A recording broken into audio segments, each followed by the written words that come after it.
నమస్తే అండి. ఎలా ఉన్నారు అందరూ? ఈరోజు వీడియోలో మనం టెర్రస్ గార్డెన్‌లో రకరకాల వెరైటీలకి సంబంధించిన కూరగాయ మొక్కల్ని, పాదుల్ని పెంచుకుంటున్నాం కదా! రైతులు పొలాల్లో పండించే అన్ని రకాల వెజిటబుల్స్‌ని కూడా మనం టెర్రస్ గార్డెన్‌లో చాలా సింపుల్‌గా, హెల్తీగా చక్కగా గ్రో చేసుకోవచ్చనమాట. అయితే మనం టెర్రస్ గార్డెన్‌లో కూరగాయల్ని పండించుకునేటప్పుడు ఎక్కువ మొత్తంలో దిగుబడి తీసుకోవాలి అంటే మనం ఎలాంటి టిప్స్ పాటించాలి? మట్టి అనేది ఎలా కలుపుకోవాలి? ఎలాంటి పద్ధతుల్ని పాటించి మనం ఆర్గానిక్‌గా కూరగాయల్ని గ్రో చేసుకోవచ్చు? వీటికి సంబంధించిన విషయాలన్నీ కూడా ఈరోజు వీడియోలో డిస్కస్ చేసుకుందాం. నమస్తే, నేను Lakshmi. Welcome to our channel home maker strategy. మీరు ఫస్ట్ టైం మన ఛానల్ విజిట్ చేస్తున్నట్లయితే ఇంతకు ముందు పెట్టిన ప్రీవియస్ వీడియోస్ కూడా చూడండి. మీకు నచ్చితే ఛానల్ని సబ్స్క్రైబ్ చేసుకుని ఫాలో అవుతూ ఉండండి. ఈరోజు వీడియోలో మీరు రకరకాల కూరగాయల్ని హార్వెస్ట్లో చేయటం చూస్తారనమాట. ప్రతి సీజన్లో కూడా ఒక్కొక్క వెరైటీ హైలైట్గా మనం పండించుకోవచ్చండి. అయితే కొన్ని రకాల వెరైటీలని కంటిన్యూస్గా మనం సంవత్సరం అంతా కూడా గ్రో చేసుకోవచ్చు. వాటిలో చిలకడ దుంపలు ఒకటండి. దగ్గరగా సంవత్సరం అంతా కూడా మనం 2 నెలల 15 రోజులు, 2 నెలల 20 రోజుల్లో మనకి హార్వెస్ట్లకు వచ్చేస్తున్నాయి. బ్యాచ్లుగా మనం కంటైనర్స్లో ఈ కొమ్మల్ని పెట్టుకున్నాం అనుకోండి, సంవత్సరం అంతా కూడా కాపు తీసుకోవచ్చు అనమాట. చిలకడ దుంపల్ని కొమ్మల ద్వారా కూడా చాలా సింపుల్గా మనం గ్రో చేసుకోవచ్చు. చిన్న సైజు కంటైనర్లో కూడా ఎన్ని చిలకడ దుంపల్ని మనం హార్వెస్ట్ చేసుకున్నామో ఇప్పుడు మీరు చూద్దురు. కానీ అయితే వీటిలో ఇవి ఎర్ర చిలకడ దుంపలు అని చెప్పాను కదా, వీటిలో నార్మల్గా వేరే రకం వెరైటీలు కూడా ఉంటాయి కదా, కొంచెం లేట్ పట్టొచ్చండి. ఆ వెరైటీని అయితే నేను ఎప్పుడూ గ్రో చేయలేదు, కానీ ఈ విత్తనం వచ్చిన తర్వాత కంటిన్యూస్గా ఈ రకం వెరైటీనే నేను హార్వెస్ట్లు తీసుకుంటున్నాను. ఇప్పటి వరకు ఒక 5-6 హార్వెస్ట్ల వరకు కూడా తీసుకున్నాను అనమాట. సమ్మర్లో కూడా అంటే ఇప్పుడు నెక్స్ట్ బ్యాచ్ కూడా ఇప్పుడు పెడతానమాట. ఇవి హార్వెస్ట్ చేసిన తర్వాత ఇదే కొమ్మల్ని దగ్గరగా మనం పెట్టుకున్నాం అనుకోండి, మళ్ళీ దుంపలు అనేవి ఫామ్ అవుతాయి. సో సమ్మర్లో ఎలా ఉంటుంది క్రాప్ అనేది నేను ఎక్స్పీరియన్స్ చేసి మీకు చెప్తాను నెక్స్ట్ అప్డేట్లో. టెర్రస్ గార్డెన్లో మనం కూరగాయలని పండించుకునేటప్పుడు వెరైటీని బట్టి మనం మట్టి మిశ్రమాన్ని కలుపుకోవాలండి.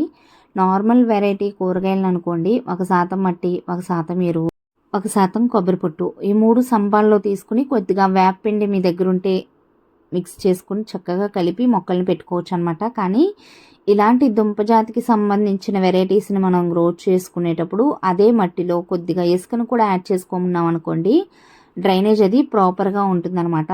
ఎక్సెస్ వాటర్ అది ఈజీగా కిందకి వెళ్ళిపోతే దుంపలు అనేవి కుళ్ళిపోకుండా ఇలా హెల్తీగా పెద్ద సైజులో ఊరుతాయండి. ఈ చిలకడ దుంపల్ని గ్రో చేసుకోవటానికి మనకి 2 నెలల కాలం అనేది పడుతుంది అని చెప్పుకున్నాం కదా. ఈ 2 నెలల్లో మట్టిలో కలుపుకున్న ఎరువు బలం అనేది సరిపోతుందండి. మధ్యలో లిక్విడ్ ఫర్టిలైజర్స్ని మనం ఇవ్వటం వల్ల మట్టి అనేది ఇంకా సారవంతంగా గుల్లగా మారుతుందన్నమాట. బియ్యం కడిగిన నీళ్ళు, మినపప్పు కడిగినప్పుడు వచ్చిన వాటర్, ఇలాంటి వాటిని మనం కలెక్ట్ చేసుకుని మొక్కలకి ఇవ్వటం వల్ల మంచి రిజల్ట్ అనేది మనం తీసుకోవచ్చు.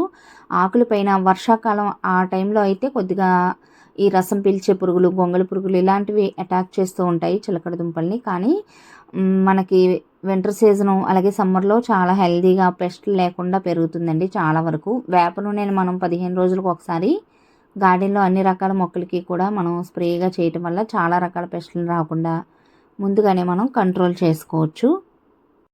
ఒకసారి చిలకడ దుంపని విరిచి చూపిస్తాను, చూసారా? లోపల లైట్ క్రీమ్ కలర్లో ఉంది, అంటే లైట్ ఆరెంజ్ క్రీమ్ ఆ షేడ్లో ఉంటుందన్నమాట.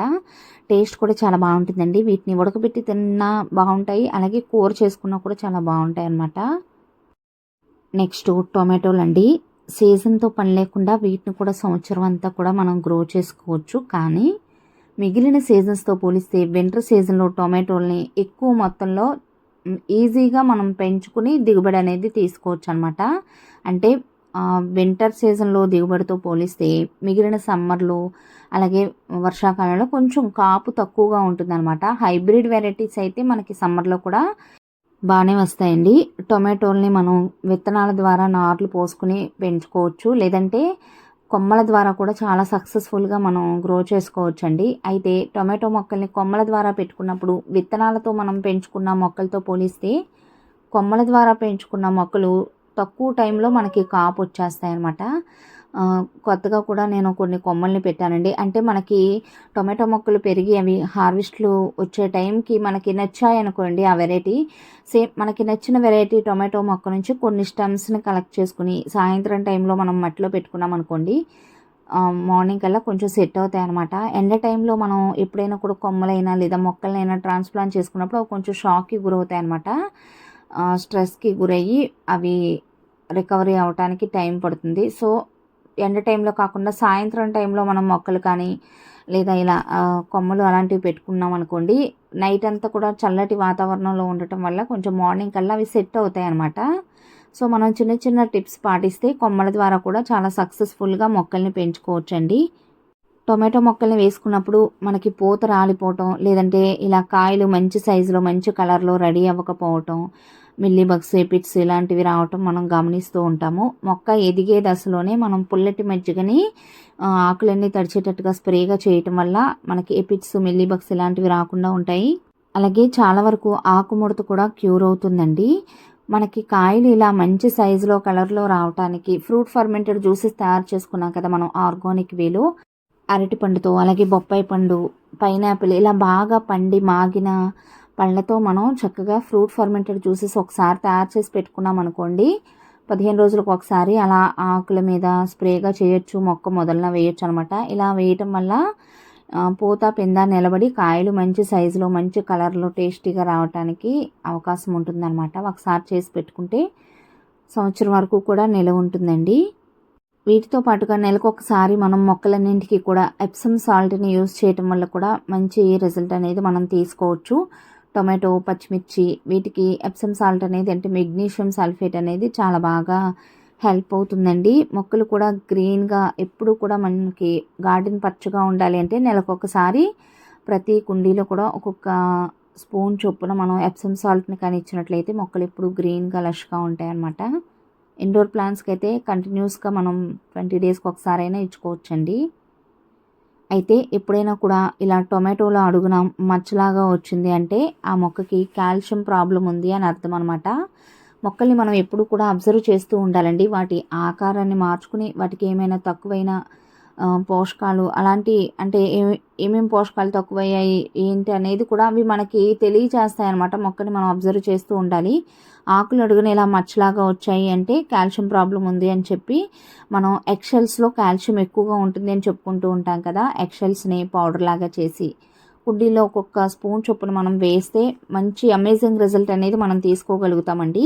ఆ టొమాటోలో అడుగున వచ్చే ఆ మచ్చలు అనేవి చాలా వరకు క్యూర్ అవుతాయన్నమాట.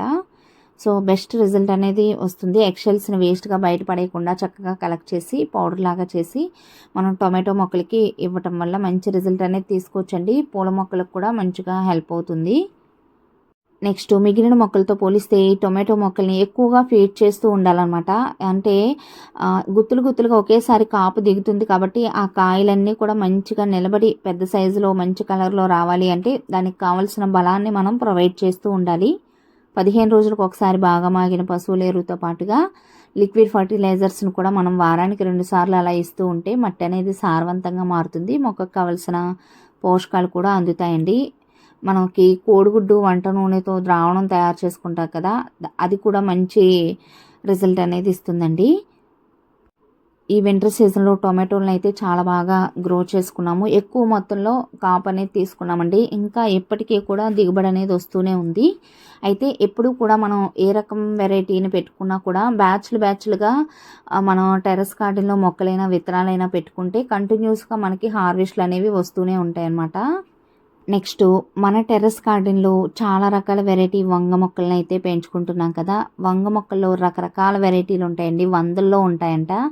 బట్ మనకి నచ్చిన వెరైటీని ఒక 4, 5 వెరైటీలని మనం టెర్రస్ గార్డెన్‌లో ఈజీగా గ్రో చేసుకోవచ్చనమాట. అంటే కావాలంటే ఎక్కువైనా పెట్టుకోవచ్చు. బట్ వంగ మొక్కలు మరీ ఎక్కువున్నా దిగుబడి ఎక్కువగా వస్తూ ఉంటుందండి. మన అవసరానికి తగినట్టుగా పెట్టుకుంటే చాలనమాట. ఈ సీజన్‌లో బెస్ట్‌గా గ్రో చేసినవి నేను 1 ఫీట్ వంకాయలండి.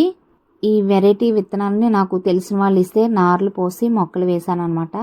అయితే ఒక్క మొక్కే పెరిగింది కానీ చాలా హైట్‌గా మిగిలిన వెరైటీ వంగ మొక్కతో పోలిస్తే ఇది కొంచెం డిఫరెంట్‌గా ఉందనమాట. హైట్‌గా గుబురుగా పెరిగింది. అలాగే వీటి స్టెమ్స్ కూడా కొంచెం డెలికేట్‌గా ఉన్నాయండి. తీగ వెరైటీ లాగా పెరుగుతుందనమాట. కర్రది సపోర్ట్ చేసి కట్టాము. అయితే ఈసారి ఎక్కువ మొత్తంలోనే కాయలనేవి రెడీ అయ్యాయండి. లాస్ట్ టైం హార్వెస్ట్ చేసినప్పుడు సెపరేట్‌గా వీటితోనే కర్రీ చేశాను. టేస్ట్ అయితే మాత్రం చాలా బాగుంది. అస్సలు పుచ్చులనేవి మనం నోటీస్ చేయలేమండి. చాలా హెల్తీగా కాయలనేవి రెడీ అవుతున్నాయి అన్నమాట. అయితే కరెక్ట్ టైంలో వీటిని హార్వెస్ట్ చేసుకుని మనం ప్రాపర్ టైంలో వండుకుంటే కూర రుచి కూడా చాలా బాగుంటుంది. పిందెలు కూడా బాగున్నాయండి. మొత్తం ఒకసారి అంటే ఈసారి హార్వెస్ట్‌లోనే కేజీన్నర పైనే ఉంటాయండి వంకాయలు. అంత మంచిగా మనం కాపనేది తీసుకున్నాము. అయితే దీన్ని నేల మీద వేశాననమాట. టెర్రస్ గార్డెన్‌లో మనం కంటైనర్స్‌లోనే కాకుండా ఒకవేళ మీకు కింద నేల మీద ప్లేస్ ఉంటే ఇంకా ఈజీ అండి కూరగాయ మొక్కల్ని పెంచుకోవటం. మెయింటెనెన్స్ అనేది చాలా తక్కువగా ఉంటుందనమాట. అయితే నేల మీద అయినా కూడా మనం 15 రోజులకు ఒకసారి కొంచెం కంపోస్ట్ ఏదన్నా మొక్కలకి వేసుకున్నామనుకోండి, ఇలా మంచిగా దిగుబడి అనేది తీసుకోగలుగుతాము. వేప నూనెను కూడా మనం స్ప్రేగా చేసుకోవచ్చు. గోమూత్రం కూడా చాలా మంచి రిజల్ట్ అనేది ఉంటుందండి. చాలా రకాల పెస్ట్‌లని రాకుండా ముందుగానే కంట్రోల్ చేయగల శక్తి గోమూత్రానికి ఉంటుంది. మనం గార్డెన్‌లో అన్ని రకాల మొక్కలకి 15 రోజులకు ఒకసారి ఆకులన్నీ తడిచేటట్టుగా స్ప్రేగా చేయటం వల్ల గార్డెన్ ఎప్పుడూ హెల్తీగా ఉంటుందన్నమాట. చూసారా ఎంత మంచిగా మనకి దిగుబడి అనేది వచ్చిందో. వీటితో పాటుగా చాలా రకాల వెరైటీ వంకాయలను కూడా మనం గ్రో చేసుకుంటున్నాము అని చెప్పాను కదా. ఇలా రొటీన్‌గా పండించుకునే పర్పుల్ కలర్ వంకాయలు, చార్ల వంకాయలు, అలాగే వైట్ మనకి లైట్ గ్రీన్ కలర్‌లో ప్లెయిన్‌గా ఉండే వెరైటీ అనమాట. మీరు లాస్ట్ టైం హార్వెస్ట్‌లో కూడా చూసే ఉంటారు.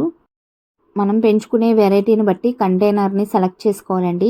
వంగ, పచ్చిమిర్చి, టొమాటో, చెట్టు చిక్కుడు ఇలాంటి వాటికి మనం బెండ మొక్కలకు కూడా ఇలాంటి వాటికి 12x12 ఆ సైజు గ్రో బ్యాగ్స్ అయితే పర్ఫెక్ట్‌గా సరిపోతాయండి. మీరు గ్రో బ్యాగ్స్ లేదంటే నేను ఇక్కడ వాటర్ క్యాన్స్‌లో వేశాననమాట వంగ మొక్కల్ని. ఇలా వాటర్ క్యాన్స్, బకెట్లు ఉంటాయి కదా పెరుగు బకెట్లు, వాటిని కూడా మనం యూజ్ చేసుకోవచ్చు. ఏ కంటైనర్ అయినా కూడా మనం అడుగున డ్రైనేజ్ హోల్స్ అనేవి కంపల్సరీగా చేసుకోవాలండి. ఎంత ఎక్కువగా మనం డ్రైనేజ్ హోల్స్‌ని పెట్టుకుంటామో మొక్క అంత హెల్తీగా పెరుగుతుందనమాట. ఎప్పటికప్పుడు మనం పోసిన వాటర్ ఎక్సెస్ ఏమైనా ఉంటే ఆ హోల్స్ నుంచి బయటకు వచ్చేసేటట్టుగా మనం కంటైనర్‌ని నింపుకుని మొక్కలు పెట్టుకోవాలండి. అప్పుడే మొక్కలు హెల్తీగా పెరుగుతాయి. దిగుబడి కూడా ఎక్కువగా ఉంటుందన్నమాట. నెక్స్ట్ ఏంటంటే మనం టెర్రస్ గార్డెనింగ్ స్టార్ట్ చేసిన దగ్గర నుంచి కూడా కిచెన్ వేస్ట్‌ని కలెక్ట్ చేసుకోవటం అలవాటు చేసుకోవాలండి. ప్రతిసారి మనం బయట నుంచి ఖర్చు పెట్టి ఎరువులు అవి కొనుక్కునే పని లేకుండా మనం కిచెన్ నుంచి వచ్చిన వేస్ట్‌ని గార్డెన్ క్లీన్ చేసినప్పుడు వచ్చిన ఎండాకులు, తీసేసిన పాదులు వీటన్నింటినీ కూడా మనం కలెక్ట్ చేసి పెట్టుకుని చక్కగా కంపోస్ట్ తయారు చేసుకున్నామనుకోండి, మొక్కలకు కావాల్సిన పోషకాలు ఎరువులన్నీ కూడా మనం మన గార్డెన్ నుంచే మళ్ళీ మనం తయారు చేసుకుని రీయూజ్ చేసుకోవాలన్నమాట. ప్రతిసారి డబ్బులు ఖర్చు పెట్టి బయట నుంచి కొనుక్కునే పని లేకుండా మనం వేస్ట్‌ని రీయూజ్ చేసుకుని ఇలా కూరగాయలను పండించుకుంటే చాలా హ్యాపీగా అండ్ సాటిస్ఫాక్షన్‌గా కూడా సీజన్ బట్టి మనం అనిపిస్తుందండి. కొన్ని రకాల వెరైటీలని గ్రో చేసుకోగలుగుతాము. వాటిలో క్యాబేజీ, కాలీఫ్లవరు, ఇలాంటి రాడిష్ ఇలాంటి వాటిని మనం వింటర్ సీజన్‌లో చాలా సక్సెస్ఫుల్‌గా గ్రో చేసుకోగలుగుతామనమాట. అయితే ఇలా సీజన్ వారీగా పెంచుకునే మొక్కల్ని మనం చక్కగా బ్యాచ్‌లుగా పెట్టుకున్నామనుకోండి, మొత్తం సీజన్ అంటే వింటర్ సీజను ఒక 3 నెలలు అలా ఉంటుంది కాబట్టి సీజన్ స్టార్ట్ అవుతుంది అనే టైంలో మనం విత్తనాలు, నార్లవి పోసేసుకుని ఒక బ్యాచ్ చక్కగా మొక్కలవి ట్రాన్స్‌ప్లాంట్ చేసుకున్న తర్వాత అవి కొంచెం ఎదిగి పూత రావటానికి రెడీగా ఉన్నాయి అనే టైంకి మళ్ళీ మనం వేరే కంటైనర్‌లో నార్లవి పోసేసుకుని రెడీగా ఉంచుకోవాలన్నమాట. అలా కంటిన్యూస్‌గా మనం బ్యాచ్‌లుగా అన్ని రకాల మొక్కల్ని కూడా మనం వేసుకున్నట్లయితే సీజన్ అంతా కూడా చక్కగా మనం గ్రో చేసుకోవచ్చు అనమాట. అయితే బీర, కాకర, పొట్ల ఇలాంటి సంవత్సరం అంతా పెంచుకునే పంటలను కూడా మనం బ్యాచ్‌లుగా వేసుకోవటం వల్ల కంటిన్యూస్‌గా హార్వెస్ట్‌లు అనేవి వస్తాయండి. ప్రతిదాన్ని మనం ఒక ప్లాన్ ప్రకారం పెట్టుకోవాలి మొక్కల్ని. నెక్స్ట్ ఏంటంటే ఇప్పుడు బీర, కాకర, పొట్ల ఇలాంటివి ఉంటాయి కదా. అంటే మనకి కోసిన ప్రతిసారి మన ఫ్యామిలీలో ఉండే మెంబర్స్ని బట్టి మనం పెట్టుకునే పాదుల సంఖ్య అనేది ఉండాలన్నమాట. కోసిన ప్రతిసారి కూరకు సరిపడా దొరికేటట్టుగా మనం 2-3 కంటైనర్స్‌లో అలా మనం మొక్కల్ని పెట్టుకోవాలన్నమాట. ఫర్ ఎగ్జాంపుల్ బెండ మొక్కలు పెట్టుకున్నాం అనుకోండి, మనకి కోసిన ప్రతిసారి ఒక అర కేజీ కాయల వరకు వచ్చేటట్టుగా మనం ఒక 5-6 కంటైనర్స్‌లో పెట్టుకున్నాం అనుకోండి, కోసిన ప్రతిసారి చక్కగా కూరకు సరిపడా వస్తాయన్నమాట. అయితే బెండ మొక్కలు ఏంటంటే మనం మొక్క ఎదిగే టైంలోనే మనం ప్రూనింగ్ చేసుకుంటూ పెంచొచ్చు. లేదంటే నేనేం చేస్తానంటే ఫస్ట్ మొక్కలు పెట్టేసుకున్న తర్వాత అవి పూత పింద స్టార్ట్ అయ్యి కొంచెం కొన్ని రోజులు కాపు అయిపోయిన తర్వాత కొంచెం కాపు తగ్గుతుంది చూసారా, ఆ టైంలో ప్రూనింగ్ చేస్తున్నాను. మొదటి కంట కొంచెం హాఫ్ కంట కట్ చేసేసామనుకోండి, మళ్ళీ పక్క నుంచి కొత్త కొమ్మలు అవి వచ్చి మనం ఎరువులు అవి వేసుకుంటూ ఉంటే హెల్తీగా పెరిగి ఎక్కువ రోజుల పాటు మనం దిగుబడి అనేది తీసుకోవచ్చు అనమాట. ఏంటంటే గార్డెన్‌లో రకరకాల స్టేజ్‌ల్లో ఉండే మొక్కలు, పాదులు ఉండేటట్టుగా మనం గార్డెన్‌ని మెయింటైన్ చేసుకోగలగాలి. ఒకవైపు మనకి కాపు అయిపోతున్న పాదులు ఉండాలి. ఇంకొక వైపు అప్పుడే పూత, పింద స్టార్ట్ అవుతున్న పాదులు ఉండాలి. అలాగే ఇంకొక వైపు మనం మొలకలొచ్చి తీగలు రావటానికి రెడీగా ఉన్న పాదులు, ఇలా మనకి రకరకాల స్టేజ్‌లో ఉన్న పాదులు ఉన్నాయి అనుకోండి. కంటిన్యూస్‌గా మనం కోసిన ప్రతిసారి అన్ని రకాల కూరగాయలు కూడా మనకి హార్వెస్ట్‌లో యాడ్ అవుతాయండి. నెక్స్ట్ ఏంటంటే కూరగాయలతో పాటుగా మనం ఆకుకూరలు కూడా కంటిన్యూస్‌గా హార్వెస్ట్‌లో వచ్చేటట్టుగా విత్తనాలనేవి వేసుకోవాలండి. ఫస్ట్ బిగినర్స్ అయితే అంటే గార్డెనింగ్ కొత్తగా స్టార్ట్ చేయాలి అనుకునేవారు ఫస్ట్ ఆకుకూరలతో స్టార్ట్ చేయండి. ఎందుకంటే మనం విత్తనాలు వేసిన 20-25 రోజుల లోపు హార్వెస్ట్‌కి వచ్చేస్తాయన్నమాట. మెంతికూర అయితే వారం రోజుల్లోనే మనం హార్వెస్ట్ చేసుకోవచ్చండి. అయితే మనకు ఒక ఎక్స్పీరియన్స్ అనేది వస్తుందన్నమాట. ఆకుకూరల్ని గ్రో చేయటం వల్ల తొందరగా కూరగాయలని గ్రో చేసుకోవచ్చు అనే ఒక మోటివేషన్ వస్తుంది. దానివల్ల మనం నెక్స్ట్ స్టెప్ తీసుకొని మిగిలిన కూరగాయలను కూడా పెంచుకోవచ్చు. ఎప్పుడైనా మనం ఫస్ట్ సక్సెస్ అయ్యే దాంతో స్టార్ట్ చేసామనుకోండి, పాజిటివ్ ఎనర్జీ అనేది వస్తుందనమాట. సో అంతేకాకుండా ఆకుకూరల్ని మనం మన డైట్లో యాడ్ చేసుకోవటం వల్ల హెల్త్ పరంగా కూడా చాలా మంచిది కాబట్టి ఆకుకూరల్ని కంటిన్యూస్గా అన్ని రకాల ఆకుకూరలు కూడా కొంచెం బ్యాచ్లుగా గ్యాప్ తీసుకుని మనం వేసుకుంటే వారానికి 2 సార్లు 3 సార్లు అలా మనం వాడుకునేటట్టుగా హార్వెస్ట్‌లకి వస్తాయండి. చెట్టు చిక్కుడు కూడా మనం సంవత్సరం అంతా కూడా సీజన్‌తో సంబంధం లేకుండా పెంచుకోవచ్చు. బాగా ఎండలు ఎక్కువగా ఉన్న ఏప్రిల్, మే ఆ టైంలో కొంచెం పూత నిలబడటానికి కొద్దిగా కష్టమవుతుంది. కానీ మిగిలిన అన్ని నెలల్లో కూడా చాలా బాగా మనం కాపు తీసుకోవచ్చండి. అలాగే సమ్మర్‌లో గోరుచిక్కుళ్ళు ఇలా వెరైటీని బట్టి మనం ఏ సీజన్‌లో ఏవి బాగా పండుతాయి అనే దాన్ని బట్టి మనం ప్లాన్ చేసుకుని మొక్కలనేవి పెట్టుకోవాలి. ఇంకొకటి ఏంటంటే ఇప్పుడు సమ్మర్ కాబట్టి దోసపాదులు బాగా పెరుగుతాయి. అలాగే కీరా దోస, మస్క్ మెలాన్, కర్బూజా అంటారు కదా! అలాంటివి కూడా మనం చక్కగా గ్రో చేసుకోవచ్చు. క్యారెట్టు, బీట్రూటు, రాడిషు ఇలాంటివి శీతాకాలంలో బాగా పండుతాయండి. నెక్స్ట్ ఏంటంటే మనం ఎప్పుడు కూడా అంటే ప్రతిసారి విత్తనాలని బయట నుంచి కొనుక్కునే పని లేకుండా ఒకసారి మనం గార్డెన్‌లో ఒక పంట వేసాము అంటే దాని నుంచి నెక్స్ట్ సీజన్‌లో పెంచుకోవటానికి కావాల్సిన విత్తనాలను కూడా మనం కలెక్ట్ చేసుకోగలగాలండి. అప్పుడే మనం ఒక సక్సెస్ఫుల్ గార్డెనర్ అయినట్లు లెక్క అనమాట.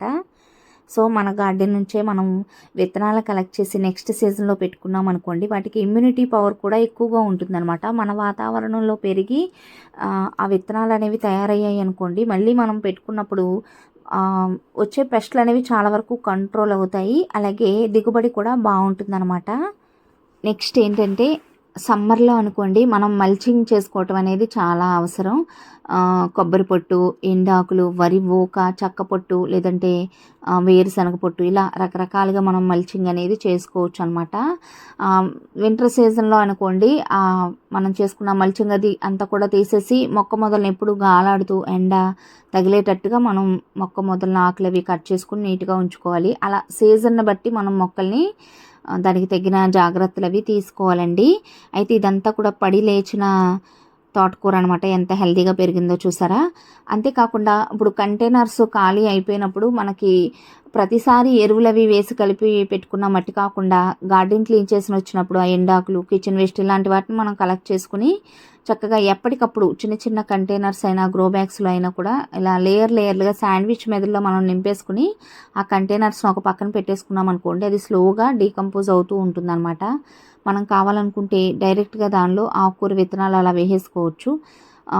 మనం డైరెక్ట్గా ఇలా తయారు చేసుకున్న అంటే శాండ్విచ్ మెదడులో మట్టిని నింపుకుని మనం డైరెక్ట్గా విత్తనాలు పెట్టుకోకూడదు. కాబట్టి ఒక 15-20 రోజులు ఆగి మనం బీర, కాకర, పొట్ల, ఆనపైల అన్ని రకాల కూరగాయలకు సంబంధించిన విత్తనాలు కూడా పెట్టుకోవచ్చు అనమాట. అయితే ఈలోపు ఆకుకూరలు వేసుకుంటే 20 రోజుల్లో హార్వెస్ట్కి వచ్చేస్తాయి కాబట్టి వాటిని తీసేసి మనం డైరెక్ట్గా విత్తనాలు అవి పెట్టేసుకోవచ్చు. ఇలా శాండ్విచ్ మెదడులో లైట్ వెయిట్గా మనం మట్టిని కలుపుకోవటం వల్ల టెర్రస్ పైన ఎక్కువ బరువు పెడుతున్నాము అనే భయము ఉండదు. అంతేకాకుండా ఎరువులు అవి ఎక్కువగా వేయవలసిన అవసరం కూడా ఉండదండి. మట్టి అనేది చాలా గుల్లగా లైట్ వెయిట్గా ఉంటుందన్నమాట.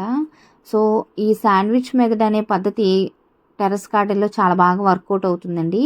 మనకి ఎరువులు కూడా ఎక్కువగా అవసరం అవ్వనమాట. ఒకసారి తప్పకుండా ట్రై చేసి చూడండి. ఈ సమ్మర్లో బెస్ట్ ఆప్షన్ అనమాట. మనం విత్తనాలు పెట్టుకున్నా పెట్టుకోకపోయినా ఒక్కొక్క పక్కన మనం కంటైనర్స్, ఖాళీ అయిన కంటైనర్స్ని మనం ఇప్పుడు ఈ మంత్ ఆగితే మనకి సమ్మర్లో ఎక్కువగా విత్తనాలు అవి పెట్టుకున్నా అవి సర్వైవ్ అవ్వలేవండి.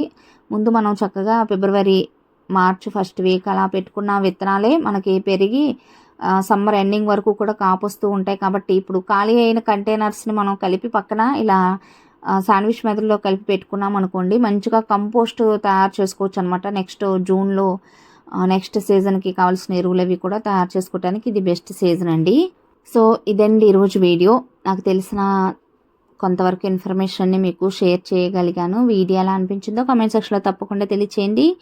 వీడియో నచ్చితే ఒక లైక్ ఇచ్చి ఛానల్ని సబ్స్క్రైబ్ కూడా చేసుకోండి. Thank you so much for watching my videos అండి.